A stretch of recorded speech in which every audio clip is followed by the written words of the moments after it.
Hello everyone, welcome back to Harshi DSC classes. ఈరోజు మనము ఈ వీడియోలో సైకాలజీకి సంబంధించి మరికొన్ని ప్రాక్టీస్ బిట్స్ అయితే చూద్దాము.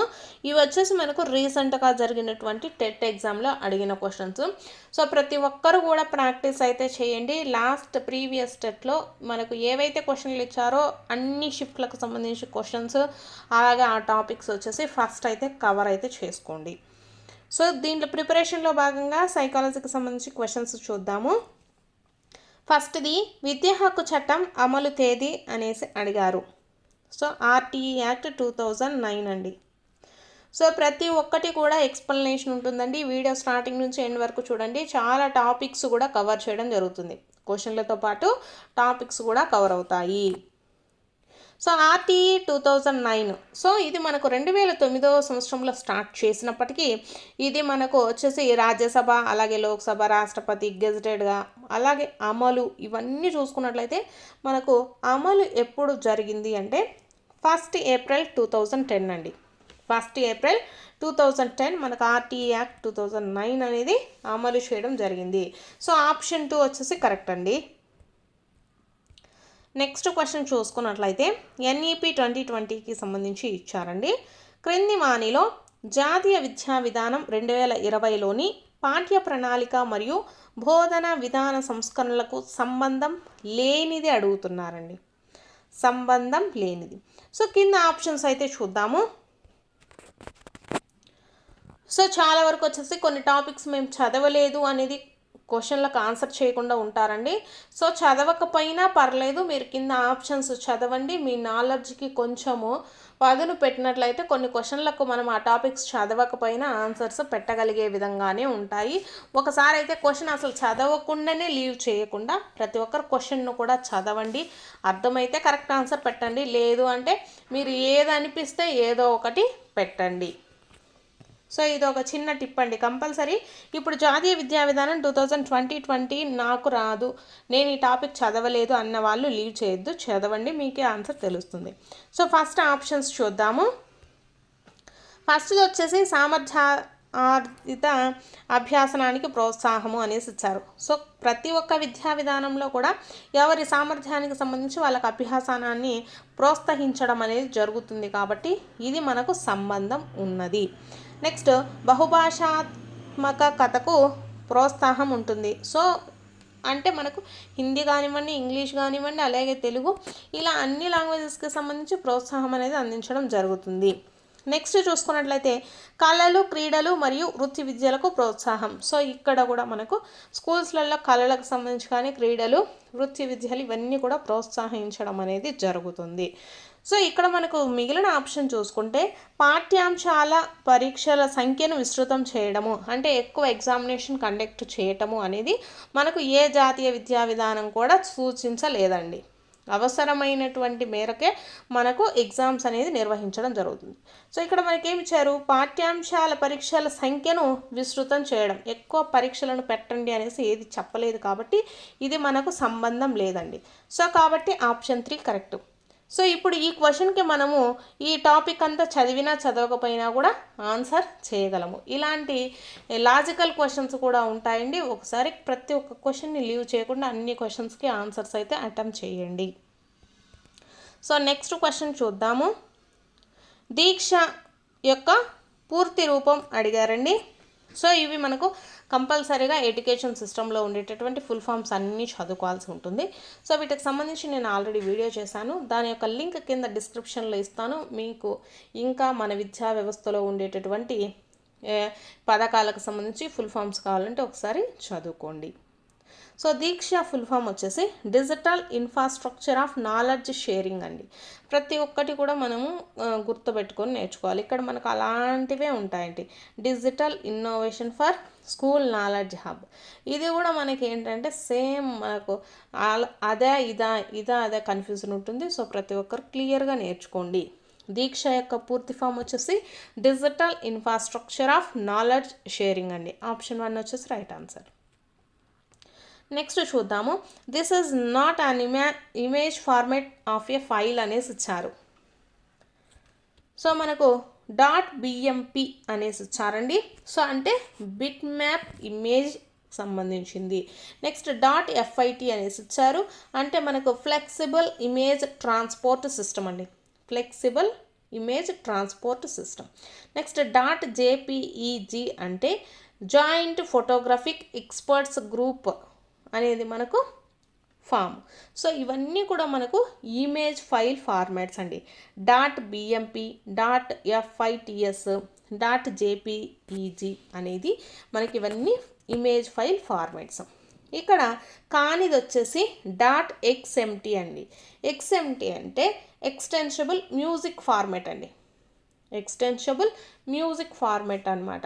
ఇది మ్యూజిక్స్ని వచ్చేసి ఆడియో ఫైల్ ఫార్మాట్స్ని చేయడంలో యూజ్ చేయడం జరుగుతుంది. సో కాబట్టి మనకు కానిది ఇమేజ్ ఫార్మాట్ కానిది ఏంటంటే డాట్ ఎక్స్ఎంటీ. నెక్స్ట్ క్వశ్చన్ చూద్దాము. వర్గీకృత దత్తాంశపు అంకమధ్యమము సూత్రం ఏది అనేసి ఇచ్చారండి.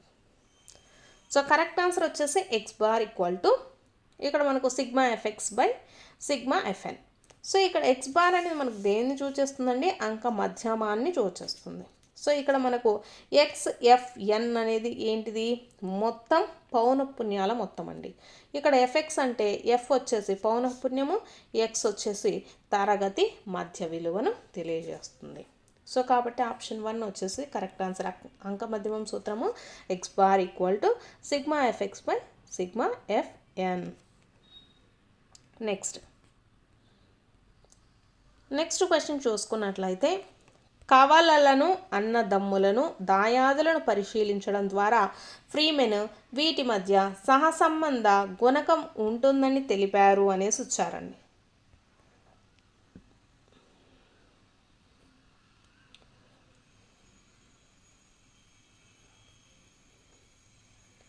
సో ఇక్కడ చూసుకున్నట్లయితే మనకు కవలలు అన్నదమ్ములు అనేసి ఇచ్చారండి. కవలలు అన్నదమ్ములు అనువంశికతకు సంబంధించి ఎక్కువగా పరిశోధనలు చేసింది ఎవరు అంటే ఫ్రీమెన్ అండి. అనువంశికతకు సంబంధించి ఎక్కువగా పరిశోధనలు చేసింది ఎవరు అంటే ఫ్రీమెన్. సో ఇక్కడ కవలలు అన్నదమ్ములు అన్నారు. సో కవలలు అన్నదమ్ములు అంటే మనకు పరిసరాలు అనేటివి అసలు రావు. సో ఏమొస్తాయండి, అనువంశికత అనేది వస్తుంది. సో పరిశీలించడం ద్వారా వేటి మధ్య సహసంబంధం ఉంటుంది అనేసి ఇచ్చారండి. సో సహజ సామర్థ్యాలు అనేవి మనకు ఎవరికైనా సరే డిఫరెంట్గా ఉంటాయి. ప్రజ్ఞ అనేది ఒక్కొక్కసారి మనకు ఈ అనువంశికత కిందకే వస్తుంది కాబట్టి కొన్ని టైమ్స్లో ఈక్వల్గా ఉండవచ్చు, సహజ సామర్థ్యాలు అనేవి ఈక్వల్గా ఉండవు. సో కాబట్టి ఇక్కడ వేటి మధ్య సహసంబంధం ఉంటుందండి ఫ్రీమెన్ ప్రకారము, అనువంశికతకు అలాగే ప్రజ్ఞకండి. సో ఆప్షన్ 2 వచ్చేసి కరెక్ట్ ఆన్సర్ అవుతుంది. నెక్స్ట్ క్వశ్చన్ చూసుకున్నట్లయితే వీటి ప్రకారము వయోజన దశ, మధ్య దశ, సంక్షోభము అనేసి ఇచ్చారండి. అంటే ఈ కొటేషన్ ఇచ్చింది ఎవరు అనేసి చెప్తున్నారు. సో ఎవరండి ఇచ్చింది, ఎరిక్ క్లింగర్ అండి. వయోజన దశ, మధ్య దశ, సంక్షోభము అనేటటువంటి కొటేషన్ ఇచ్చింది ఎవరు, ఎరిక్ క్లింగర్. నెక్స్ట్ క్వశ్చన్ చూసుకున్నట్లయితే మాస్లో అవసరాల అనుక్రమణిక సిద్ధాంతంలో ఉన్నత క్రమ అవసరాలు ఏవి అనేసి ఇచ్చారండి.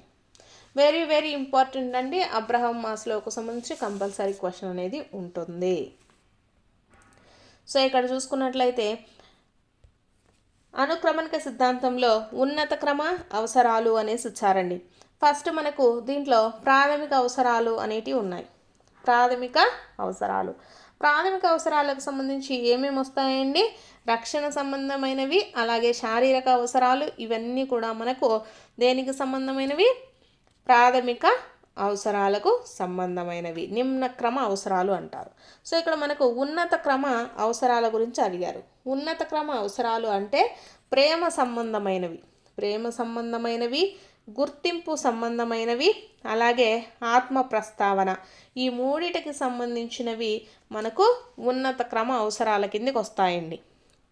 శారీరక అవసరాలు అలాగే రక్షణ అవసరాలు ఇవి వచ్చేసి మనకు దేనికి సంబంధించినవండి, నిమ్న క్రమ అవసరాలండి. నిమ్నక్రమ అవసరాలు. మనకు 2 అవసరాలుగా అబ్రహం మాస్లో అవసరాల అనుక్రమణిక సిద్ధాంతంలో మొత్తం 2 రకాలు ఉన్నాయండి. ఒకటి వచ్చేసి నిమ్నక్రమ అవసరాలు, సెకండ్ది వచ్చేసి ఉన్నత క్రమ అవసరాలు. ఉన్నత క్రమ అవసరాలు అంటే మనకేమొస్తాయంటే ఆత్మ ప్రస్తావన, గుర్తింపు అవసరాలు, ప్రేమ సంబంధిత అవసరాలు వస్తాయి. అలాగే నిమ్నక్రమ అవసరాలు అంటే ఏమొస్తాయంటే రక్షణ అవసరాలండి. రక్షణ అవసరాలు అలాగే శారీరక అవసరాలు, ఇవి 2 కూడా మనకు ఏమవుతాయండి నిమ్నక్రమ అవసరాలు. గుర్తుపెట్టుకోండి. సో ఇక్కడ ఉన్నత క్రమ అడిగారు కాబట్టి ఆప్షన్ 4 వచ్చేసి రైట్ ఆన్సర్ అవుతుంది. నెక్స్ట్ క్వశ్చను, డానియల్ గోల్మెన్ ప్రతిపాదించిన ఉద్వేగ ప్రజ్ఞ లక్షణం కానిది ఏది అనేసి ఇచ్చారండి. సో మనకు ఉద్వేగ ప్రజ్ఞను ప్రతిపాదించింది ఎవరు అంటే డానియల్ గోల్మెన్ అండి. ఇది కూడా మనకు వెరీ వెరీ ఇంపార్టెంట్ బిట్టే. ఉద్వేగ ప్రజ్ఞను ప్రతిపాదించింది ఎవరు? డానియల్ గోల్మెన్. సో దీంట్లో మనకు ఎక్కువగా ప్రజ్ఞ లక్షణం అనేది, ఉద్వేగ ప్రజ్ఞ అనేది ఎలా ఉంటుందంటే తన ఉద్వేగాలను నియంత్రించుకొనటము, లేకపోతే ఇతర ఉద్వేగాలను గుర్తించడము, అలాగే సంబంధాలను నిర్వహించటము, ఇవన్నీ కూడా ఉంటాయి. సో ఇక్కడ మనకు లక్షణం కానిది అడిగారు కాబట్టి ఏంటిది అంటే తన ఉద్వేగాలపై ఆధారపడ్డమండి. తన ఉద్వేగాలపై ఆధారపడ్డాన్ని ఉద్వేగ ప్రజ్ఞ అనిపించుకోదు. సో ఆప్షన్ 2 కరెక్ట్ అవుతుందండి. నెక్స్ట్ క్వశ్చన్ చూసుకున్నట్లయితే, ఆలోచనలతో కొత్త సంబంధాలను చూసి వెంటనే వ్యక్తీకరించడమే అనేసి ఇచ్చారు. కొత్త ఆలోచనలతో కొత్త సంబంధాలను చూడడం అండి.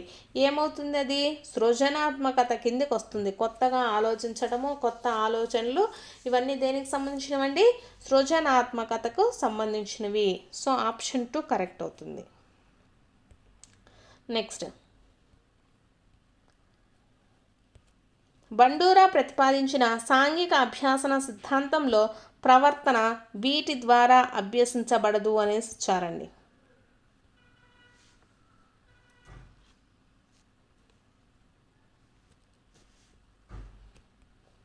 సో మనకు బండూరా ప్రతిపాదించినటువంటి పరిశీలన అభ్యాసన సిద్ధాంతం అండి. పరిశీలన అభ్యాసన సిద్ధాంతానికి మరొక పేరు వచ్చేసి సాంఘిక అభ్యాసన సిద్ధాంతం అనమాట. సో ఈ పరిశీలన అభ్యాసన సిద్ధాంతాన్ని ప్రతిపాదించింది ఎవరంటే బండూరా. సో దీని ప్రకారము బండూరా ప్రతిపాదించిన సాంఘిక అభ్యాసనంలో మనకు ప్రవర్తన అనేది దేని ద్వారా అభ్యసించబడుతుందండి? నిబంధన అలాగే పరిశీలన ద్వారా, పరిశీలన అభ్యాసనల ద్వారా అభ్యసించబడుతుంది. సో ఆప్షన్ 1 కరెక్ట్ అండి. Next question, Wechsler intelligence scale for children's ఒక అనేసి ఇచ్చారండి. సో ఇక్కడ చిల్డ్రన్స్కి అనేసి ఇచ్చారండి. సో ఈ Wechsler intelligence scale for children's, so ఇది పిల్లలకు సంబంధించినటువంటి ప్రజ్ఞా పరీక్ష అనేసి మనకు అర్థమైంది. సో పిల్లలకు సంబంధించినటువంటి ప్రజ్ఞా పరీక్షలు అంటే పిల్లలకు వచ్చేసి వాళ్ళకు చదువు అనేది రాదు కాబట్టి పిల్లల్ని అశాబ్దికులుగా చూస్తారండి. సో ఇదేమవుతుంది? మనకు ఒక అశాబ్దిక పరీక్ష అవుతుంది. సో ఈ 2 కాదు, ఆప్షన్లలోకి రావండి. సో ఈ రెండిట్లో చూద్దాం. సో అశాబ్దిక పరీక్ష ఫర్ చిల్డ్రన్స్ కాబట్టి వ్యక్తిగతమైనది, ఇక్కడ సామూహిక అనేసి ఇచ్చారండి. సో ఇక్కడ చిల్డ్రన్స్ అనేసి ఏమి ఇవ్వలేదు మనకు. చిల్డ్రన్స్ అనేసి ఇస్తే అది మనకు గ్రూప్కి సంబంధించింది కాబట్టి సామూహిక పరీక్ష అవుతుంది. కానీ ఇది చిల్డ్రన్ అనేసి ఇచ్చారండి. సో ఒక్కరికి మాత్రమే జరుగుతుంది కాబట్టి నిష్పాదన శక్తి పరీక్ష. సో ఈ విధంగా కూడా ఆన్సర్ అయితే చేయొచ్చండి. చిల్డ్రన్స్ని వచ్చేసి అశాబ్దికులు అంటారండి. అశాబ్దికులు అంటే ఏంటి అంటే చదువు రానటి వాళ్ళ కిందికి చూస్తారనమాట. సో కాబట్టి ఇదొక అశాబ్దిక పరీక్ష, అలాగే వ్యక్తిగత పరీక్ష అండి, ఒక్కొక్కరికి మాత్రమే జరుగుతుంది. అలాగే నిష్పాదన పరీక్ష, పర్ఫార్మెన్స్ టెస్ట్, శక్తి పరీక్ష కూడా. So option 2 correct.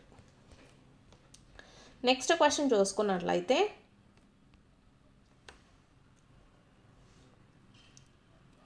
ఒక పని చేయలేని అసక్తత లేదా అయిష్టత ఉన్నప్పుడు దానికి పూర్తి విరుద్ధంగా ఉండే భావాన్ని వ్యక్తపరచటాన్ని ఈ రక్షణ తంత్రం అని అంటారు అనేసి ఇచ్చారండి.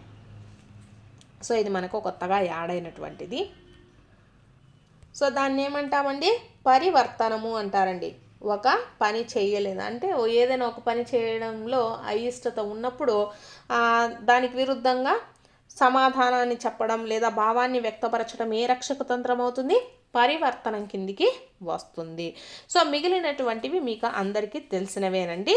ఇక్కడ చూసినట్లయితే విస్థాపనం అనేసి ఇచ్చారు. అంటే ఒకరి మీద కోపం ఇంకొకరి మీద చూపిస్తే అది విస్థాపనం అవుతుంది. నెక్స్ట్ ప్రతిగమనము అనేసి ఇచ్చారు. ప్రతిగమనం అంటే ఏంటంటే పెద్దల వలె ఆలోచించి పిల్లల వలె సమస్య అనేది పరిష్కారం కానప్పుడు పిల్లల వలె ప్రవర్తించడం, ఆడపిల్లల వలె ఏడవటము, ఇవన్నీ కూడా మనకు ప్రతిగమనం కిందికి వస్తుంది. దమనము అంటే కావాలని మర్చిపోవటం. నెక్స్ట్ క్వశ్చన్ చూద్దాము. ఆరోహణ అభ్యాసన వక్రరేఖలలో ఎక్స్ అక్షం నందు ప్రయత్నాల సంఖ్య పెరిగే కొద్దీ అనేసి ఇచ్చారండి. సో ఇక్కడ మనకు ఆరోహణ అభ్యాసన వక్రరేఖల్లో ఎక్స్, ఇక్కడ మనకి ఎక్స్ ఉంటుంది, ఇక్కడ వై ఉంటుంది, ఇక్కడ ప్రయత్నాల సంఖ్య అనేది మనకు పెరుగుతూ ఉంటుంది అనేసి ఇచ్చారు. సో ప్రయత్నాల సంఖ్య పెరిగే కొద్దీ మనకు ఏమవుతుందండి, దక్షత అనేది క్రమేపీ పెరుగుతుంది. దక్షత అంటే ఎఫిషియన్సీ అండి. అంటే మనము దాని మీద కాన్ఫిడెన్స్ అనేది వస్తుంది. అంటే ఎక్కువ సార్లు దేన్నైనా చదివే కొద్ది కానీ ప్రయత్నించే కొద్ది కానీ దాని నుంచి మనకు తప్పులు అనేటివి జరగవండి. దాని మీద గ్రిప్ అనేది పెరుగుతుందన్నమాట. సో కాబట్టి కరెక్ట్ ఆన్సర్ ఏమవుతుంది, ఆప్షన్ 2 అవుతుందండి. నెక్స్ట్ క్వశ్చన్ జెడ్పీడి అనేసి ఇచ్చారండి. సో చాలాసార్లు అడిగారు. జోన్ ఆఫ్ ప్రాక్సిమల్ డెవలప్మెంట్ మీకు తెలిసిందే కదా. జెడ్పీడి అంటే zone of proximal development. Next question సంస్కృతి అనేది మానవుడు సృష్టించిన పరిసరాలు అని నిర్వచించిన వారు ఎవరు అనేసి ఇచ్చారండి. సో ఇది శాస్త్రవేత్తలకు సంబంధించి నిర్వచనాలు కూడా చదువుకోండి కంపల్సరీ. ఒక 2 కానీ ఒక 3 క్వశ్చన్స్ కానీ నిర్వచనాలకు సంబంధించి ఉంటుందండి. సో ఎవరు అంటే ఏజే హెర్స్కోవిట్స్ అండి. హెర్స్కోవిట్స్. సంస్కృతి అనేది మానవుడు సృష్టించిన పరిసరాలను నిర్వచించిన వారు ఎవరు, ఏజే హెర్స్కోవిట్స్. నెక్స్ట్ క్వశ్చన్ కోల్బర్గ్ సిద్ధాంతం ప్రకారము బహుమతిని మరియు ప్రతిఫలాన్ని పొందాలని ప్రవర్తించే దశ ఏది అనేసి ఇచ్చారండి.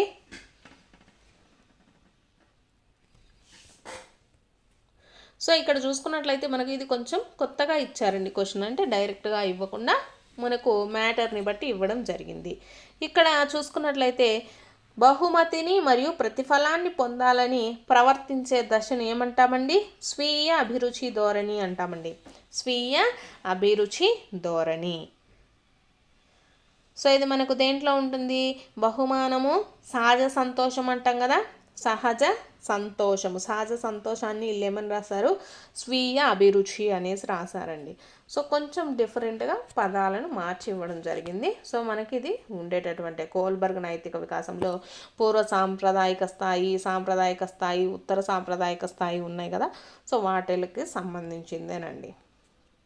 సో సహజ సంతోషము బహుమానం అనేది ఉంది కదా, దాన్ని వీళ్ళు స్వీయ అభిరుచి ధోరణి కింద మార్చడం జరిగింది పేరు, అంతే. సో కాబట్టి ఆప్షన్ 4 వచ్చేసి కరెక్ట్ అవుతుందండి. నెక్స్ట్ క్వశ్చన్ చూసుకున్నట్లయితే మ్యాచ్ ద ఫాలోయింగ్ ఇచ్చారు. సో పియాజే సంజ్ఞానాత్మక వికాస సిద్ధాంతానికి సంబంధించి మనకు మ్యాచ్ ద ఫాలోయింగ్ ఇచ్చారండి. సో దీంట్లో చూద్దాము. పూర్వ ప్రచాలక దశ అండి, మూర్త ప్రచాలక దశ, అమూర్త ప్రచాలక దశ ఇచ్చారు. పియాజే సంజ్ఞానాత్మక దశలో మొత్తం మనకు 4 దశలు ఉంటాయి. సో ఫస్ట్ది వచ్చేసి ఇంద్రియ చాలక దశ, మీ అందరికీ తెలిసిందే. ఫస్ట్ది ఇంద్రియ చాలక దశ, సెకండ్ది పూర్వ ప్రచాలక దశ, థర్డ్ది మూర్త ప్రచాలక దశ, ఫోర్త్ వన్ వచ్చేసి అమూర్త ప్రచాలక దశ. సో ఈ దశల్లో మనకు ఇవి ఇచ్చారు, చూద్దాం.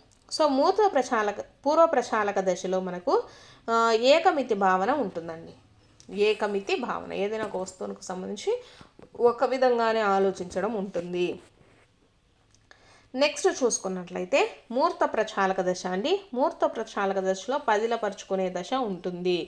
సో పదిలపరుచుకునే భావన లోపం అండి. పదిలపరుచుకునే భావన లోపము అంటే మనకు పూర్వ ప్రచాలక దశ వస్తుంది, గుర్తుపెట్టుకోండి. ఇక్కడ ఏంది, పదిలపరుచుకునే భావన లోపము అని ఇవ్వలేదు. లోపం అనేది ఉండదనమాట మూర్త ప్రచాలక దశకు వచ్చేసరికి.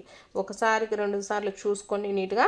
మూర్త ప్రచాలక దశలో మనకు పదిలపరుచుకునే దశ ఉంటుంది, ఎటువంటి లోపాలు అనేటివి ఉండవు. నెక్స్ట్ అమూర్త ప్రచాలక దశలో కార్యకారక సంబంధంతో ఆలోచించి డెసిషన్స్ తీసుకోవడం జరుగుతుంది. సో కాబట్టి పూర్వ ప్రచాలక దశలో మనకు ఏకమితి ఆలోచన అనేది ఉంటుందండి. మూర్త ప్రచాలక దశలో పదిలపరుచుకునే భావన ఉంటుంది. అమూర్త ప్రచాలక దశలో కార్యకారక సంబంధంతో ఆలోచనలు అనేటివి చేస్తారు. Next question. ఒక విద్యార్థి 18వ ఎక్కమును 20 సార్లు అభ్యసించడం ద్వారా నేర్చుకున్నాడు. సో ఇది మనకు పొదుపు గణనకు సంబంధించిందండి. పొదుపు గణనకు సంబంధించి ఫార్ములా చూసుకున్నట్లయితే పొదుపు గణనకు అసలు ప్రయత్నాలు అండి. అసలు ప్రయత్నాలు మైనస్ పునరుభ్యాసన ప్రయత్నాలు బై అసలు ప్రయత్నాలు ఇంటూ 100 అండి ఫార్ములా. పొదుపు గణనకు ఫార్ములా వచ్చేసి అసలు ప్రయత్నాలు మైనస్ పునరుభ్యాసన ప్రయత్నాలు బై అసలు ప్రయత్నాలు ఇంటూ 100. సో దీంట్లో భాగంగా మనకు పొదుపు గణనకు ఎలా చేయాలి? ఇక్కడ మనకు అసలు ప్రయత్నాలు ఎన్నండి? ఫస్ట్ అటెంప్ట్స్ 20 సార్లు చదివాడు. తిరిగి రెండవసారి చదివినప్పుడు 5 సార్లలోనే నేర్చుకొని చెప్పగలిగాడు. కాబట్టి 20 - 5/20 ఇంటూ 100. సో 15 5s అండి. 15 5s ఎంత? 75%. సో పొదుపు గణన ఎంత? 75% అండి. ఆప్షన్ 3. నెక్స్ట్ క్వశ్చన్ చూద్దాము.